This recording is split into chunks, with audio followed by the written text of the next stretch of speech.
अस्सलाम वालेकुम, आदाब। आई नो हमने आपको आज बहुत शॉर्ट नोटिस पे बुलाया है।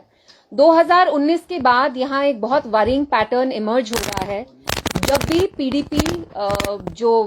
जब भी यहाँ पीडीपी प्रोटेस्ट करना चाहती है, पीसफुल प्रोटेस्ट कैरी आउट करना चाहती है, वो अगस्त 2019 के decision, unilateral decision article 370 act हुआ, या आज जो फलस्तीन में चल रहा है, जो वहां के इतने सारे लोगों को कलेक्टिवली पनिश किया जा रहा है at the hands of Israel, जब भी पीडीपी ने पीसफुली प्रोटेस्ट तक करना चाहा तो उनको ये करने नहीं दिया जाता है।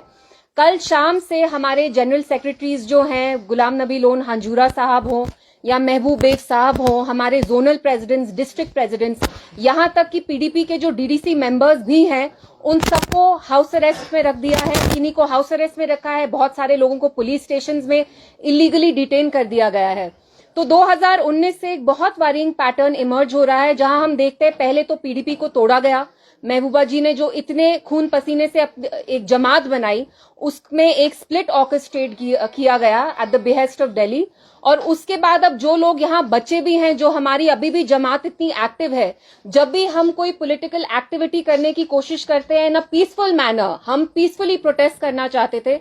आप लोग 3 दिन पहले यहाँ खुद आए और आपने खुद देखा कि महबूबा जी जब पैलेस्टाइन के लिए प्रोटेस्ट करना चाहती थी, उनको ऑलमोस्ट मैन हैंडल किया गया सिक्योरिटी ऑफिसर्स ने। They did not allow her to protest peacefully. So I want to ask that why is the local administration here consistently since 2019 cracking down on PDP? और आप हमें anti national करार, मतलब you denounce us as anti national, जबकि जो हम activities करना चाहते हैं वो पीसफुल है। आप खुद देख रहे हैं द इंटायर वर्ल्ड, पूरी दुनिया में कैसे millions of people are coming out on the streets, they are coming out to support Palestinian civilians, जिन पे आप देख रहे हैं कितना जुल्म और सितम हो रहा है। उनके ऊपर फॉस्फोरस बॉम्ब्स फेंके जा रहे हैं। 1500 बच्चे पिछले 2 हफ्ते में उनको मारा गया है। They are being slaughtered, entire bloodlines are being wiped, and let's not forget the Indian government's official position is that they have condemned Israel's aggression। जैसे Israel humanitarian international law flout कर रहा है, वहां उनने इलेक्ट्रिसिटी, पानी, medical supplies तक बंद कर दिया है। तो मैं यहाँ की लोकल एडमिनिस्ट्रेशन से पूछना चाहती हूँ कि आप पीडीपी पे सिलेक्टिवली ये क्यों आप बार बार टारगेट कर रहे हैं? पीडीपी के लोगों को ही बंद किया जाता है। इस साल अगस्त 5 पे जब हम प्रोटेस्ट करना चाहते थे against the illegal abrogation of article 370, तो तब भी महबूबा जी, यहां तक मुझे भी घर में हाउस अरेस्ट में रखा गया। और कल शाम से हमारे जो भी लीडर्स हैं, वो महबूब बेग साहब हों, गुलाम नबी हंजूरा साहब हों, they've all been placed under house arrest. And जो डीडीसी मेंबर्स हैं, जो इलेक्टेड मेंबर्स भी हैं, उनको भी आपने थाने में इलीगली डिटेन किया है। तो why are we seeing this kind of treatment meted out to PDP? आपको लगता है कि जो यहाँ की बाकी जमातें हैं, उनको शायद आप अपने अंगूठे के अंदर कंट्रोल कर पा रहे हैं? पीडीपी वाहिद ऐसी जमात है जो अभी भी जम्मू कश्मीर के लोगों के हकूक, उनके आइडेंटिटी के लिए लड़ रही है। लेकिन फिर भी आप देखते हैं कि एडमिनिस्ट्रेशन का जो व्यवहार हमारे साथ है वो कंप्लीटली बायस्ड है, प्रेजुडिस्ड है। जो बाकी पार्टीज यहाँ मुख्तलिफ होती हैं, जब वो प्रोटेस्ट करना चाहती हैं, खैर प्रोटेस्ट तो कोई यहाँ करता नहीं है, लेकिन उनकी जो भी पॉलिटिकल एक्टिविटीज होती हैं उनको फुल फ्रीडम दिया जाता है, क्योंकि इन अ वे इनकी कोई अंडरस्टैंडिंग है शायद दिल्ली में। तो why is there such a brutal, a vicious crackdown on People's Democratic Party? And this is happening after a time जब आपने पूरी पार्टी को तोड़ दिया, मतलब आपने कंप्लीटली स्प्लिंटर कर दिया। यहाँ पे डंडा यूज किया, जो ज्यादातर पीडीपी के लीडर्स थे, जो अब बाकी प्रॉक्सी पार्टीज में चले गए हैं। तो आप ये ट्रीटमेंट पीडीपी के साथ क्यों कर रहे हैं? And it's a very worrying pattern, because किसी भी जमहूरियत में ऑपोजिशन, एक वायबल रोबस्ट ऑपोजिशन का होना बहुत जरूरी है। And another worrying pattern that is emerging is की जो इंडियन फॉरेन पॉलिसी का जो रुख था, we were always for the creation of an independent sovereign Palestinian state where the people of Palestine would live with dignity. We are seeing कि हमारी Indian foreign policy का shift कैसे हो रहा है towards Israel, which is the aggressor. And mind you, India was the last non-Muslim state to accept Israel, to recognize Israel as the state, and it was one of the first non-Muslim, non-Arab states to recognize PLO, which was the Palestinian Liberation Organization. So these are questions that I want to ask the administration कि आप बाकी जमातों को full activity करने देते हैं, वो drugs पे बात करते हैं, कॉन्फ्रेंस करने देते हैं, वो मतलब एम्प्लॉयमेंट बाकी इश्यूज होते हैं उन पे आप बात करने देते हैं, तो आप बस पीडीपी पे ये क्रैकडाउन क्यों कर रहे हैं?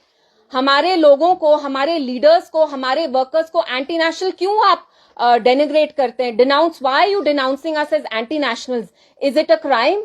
Is it a crime to protest in a peaceful manner? It is my fundamental right. हम में से जो भी यहाँ बैठे हैं, हमारा फंडामेंटल राइट बोलना ही नहीं है. It's not just the freedom of right of expression, it's also the freedom of right to protest peacefully. It's a safety valve for a democracy. और आपने खुद, आप जानते हैं, आप वाकिफ हैं कि जम्मू कश्मीर के लोग हमेशा पैलेस्टीनियंस के पीछे खड़े रहे हैं. They identify with the cause of Palestinians. So I just wanted to talk about this. And मेरी आपसे गुजारिश है कि आज भी जो हम प्रेस कॉन्फ्रेंस कर रहे हैं, let's just keep it to whatever happened पिछले 24 आवर्स में. जैसे हमने देखा है कि पीडीपी लीडर्स को कैसे हाउस अरेस्ट और थानों में रखा गया है. जी आप ये बताइए, पीडीपी का स्टैंड जो है क्या हर एक वॉर के खिलाफ है या खाली फलस्तीन और इसराइल के खिलाफ है? क्योंकि रशिया यूक्रेन के बीच में भी चल रहा है, उससे कोई प्रोटेस्ट पीडीपी की तरफ से नहीं. जी देखिए, Palestine is a cause that's always been very close to the people of Jammu Kashmir. आपने यूक्रेन की बात की, हम उसको भी कंडेम करते हैं.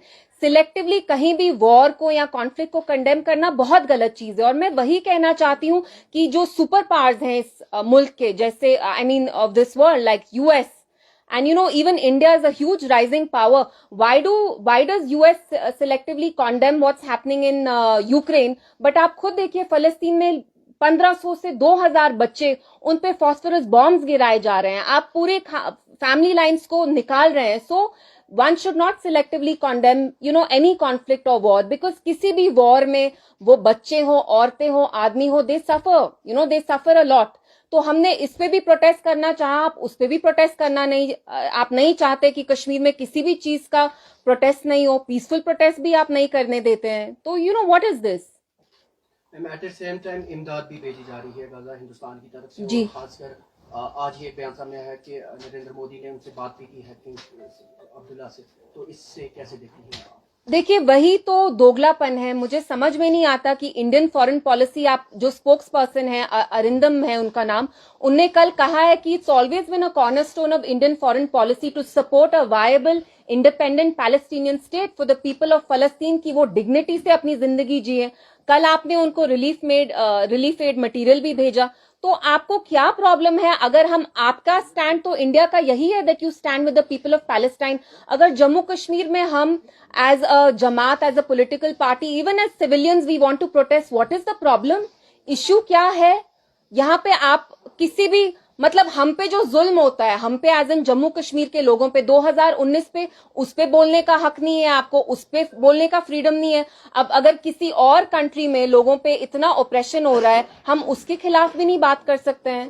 सो you are snatching our fundamental rights, the right to protest peacefully, the right of expression are all fundamental rights.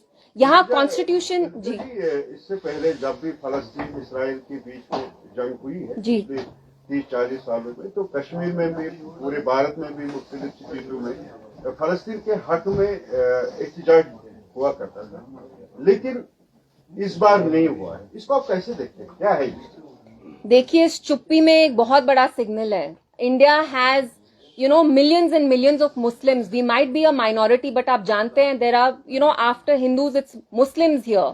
So the fact कि यहाँ पे Muslims throughout the country सड़कों पे नहीं आ रहे हैं, इसका मतलब क्या है? कि वो डरे हुए हैं. क्योंकि it's not just Palestinians, mind you, who are being dehumanized by the media day in and day out. आप खुद देखते हैं कि गोदी मीडिया के लोग कैसे इजराइल पहुंच गए.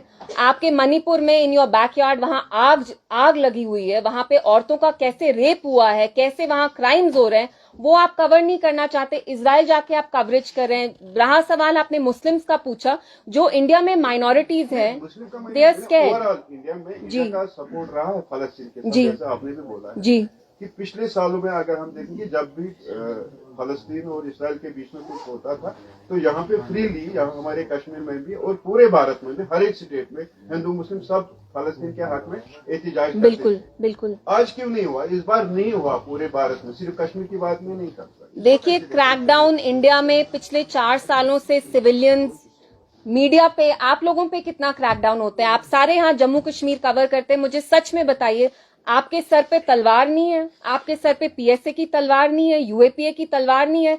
Kashmir had such a active civil society, India also had such a active civil society. Stan Swamy जो एक जेसुई प्रीस्ट थे, आपने खुद देखा वो जेल में कैसे घुट घुट के मरे. तो लोगों को पूरे मुल्क में अभी बहुत डर है.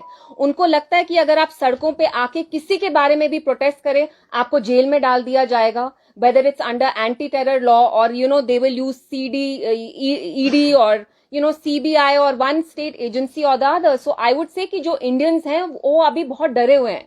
They understand कि BJP government is, has launched an extreme crackdown on people when they protest. So शायद उसी डर की वजह से वो सड़कों पे अभी नहीं आ रहे हो. Ma'am, how do you see the statement initially given by PM Modi against the Israel? Now his statement is pro-Palestine.